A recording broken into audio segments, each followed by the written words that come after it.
Bonjour à tous.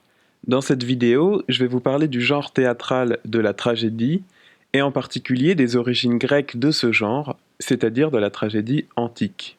Alors pourquoi s'intéresser à la tragédie antique? Eh bien parce que justement, si on parle de la tragédie antique, c'est par distinction avec la tragédie classique, celle qui naîtra au XVIIe siècle, la tragédie de Jean Racine ou de Pierre Corneille par exemple, dont nous aurons l'occasion de reparler.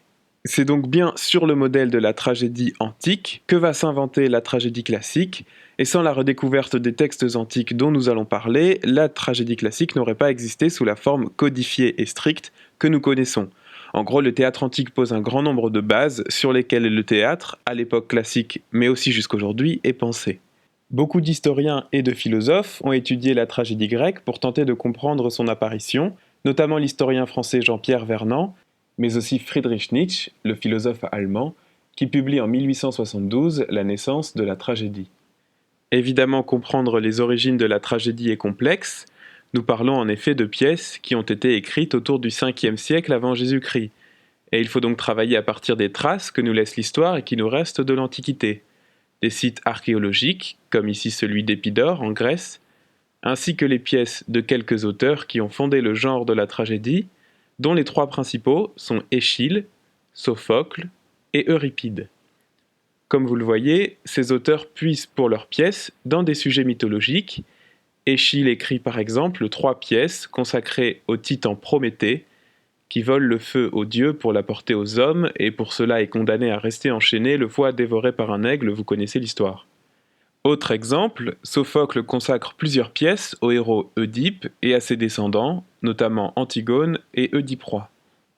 Et en effet, la tragédie grecque a à voir avec la mythologie, puisque les représentations théâtrales sont données à l'occasion des Dionysies, de grandes fêtes dédiées au dieu Dionysos. Le mot tragédie vient d'ailleurs du grec tragos, qui veut dire bouc, et oïdé, qui veut dire chant. On suppose donc que la tragédie a rapport avec le dieu Dionysos et les satyres, mi-homme, mi-bouc qui l'entouraient, mais également avec le chant d'un bouc sacrifié sur un autel religieux. Et ça, c'est tragique, n'est-ce pas? Le plus ancien texte théorique sur la tragédie, nous le devons à Aristote, philosophe grec du IVe siècle avant Jésus-Christ, dans un ouvrage intitulé La Poétique, et dont seuls certains fragments ont été conservés. Pour Aristote, la tragédie, c'est l'imitation d'une action noble, accomplie jusqu'à sa fin, et ayant une certaine étendue, en un langage relevé d'assaisonnement, rythme, mélodie et chant.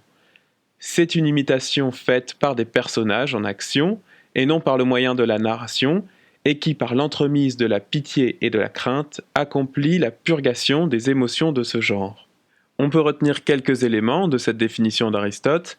Une action noble accomplie jusqu'à sa fin, c'est-à-dire des personnages de rang élevé, des héros, des titans, des rois, etc., qui finissent par chuter face à leur destin tragique. On comprend bien, en gros, que pour inspirer la pitié, il faut que des personnages nobles, élevés, finissent par tomber très bas. Rythme, mélodie et chant, dans la définition, nous rappellent que la tragédie antique comporte des parties chantées et un chœur.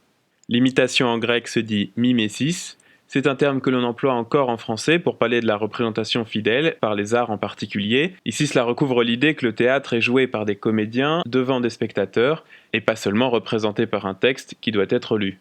Enfin, purgation traduit le terme grec de katharsis, qu'on utilise aussi tel quel en français. C'est une idée complexe sur laquelle nous reviendrons en parlant de la tragédie classique, mais qu'on peut essayer de résumer. Pour Aristote, en assistant au spectacle de la déchéance des personnages et en éprouvant pour ces êtres fictifs des émotions, l'âme du spectateur se trouve guérie de ses passions violentes, et il est incité à ne pas imiter les héros tragiques. En bref, le théâtre rendrait les hommes meilleurs, et ça c'est une idée qui plaira évidemment aux dramaturges classiques, puisque cela donne à l'auteur de théâtre un rôle éminemment politique.